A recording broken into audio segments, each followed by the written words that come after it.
وسهلا ومرحبا بكم إلى قناة معلم حذار. Assalamualaikum dan hai semua, bersama saya Cikgu Wani dalam slot resensi buku di saluran YouTube Muallim Hazar.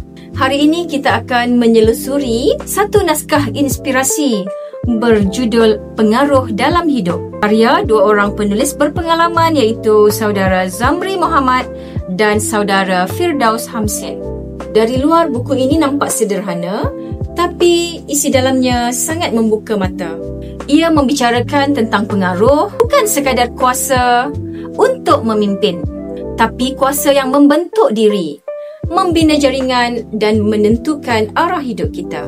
Penulis membawa pembaca menelusuri satu demi satu persoalan penting. Bagaimana pengaruh orang di sekeliling kita, sama ada rakan sekerja, ketua jabatan atau mentor, boleh menentukan siapa kita hari ini. Dan lebih menarik, bagaimana kita sendiri sebenarnya sedang memberi pengaruh kepada orang lain di sekeliling kita tanpa kita sedari.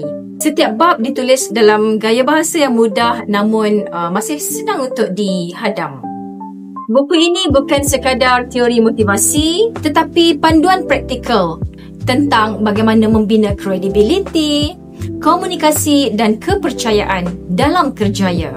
Ia mengajar kita bahawa pengaruh tidak datang dalam pangkat atau gelaran tetapi dari nilai, integriti dan kesungguhan diri.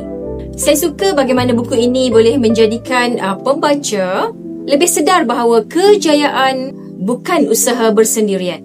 Kita tumbuh kerana ada tangan-tangan yang menolak kita dari belakang.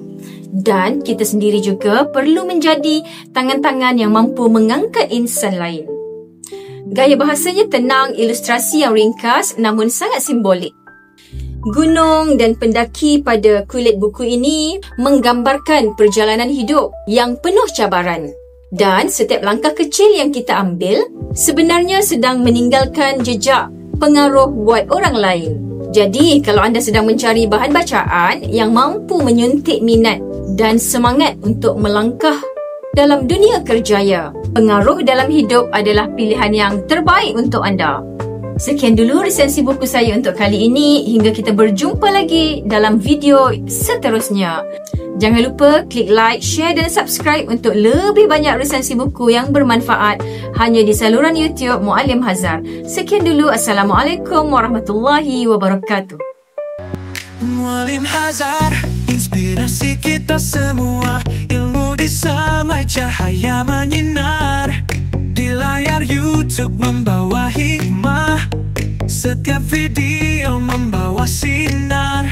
Dengan suara tenang jelas.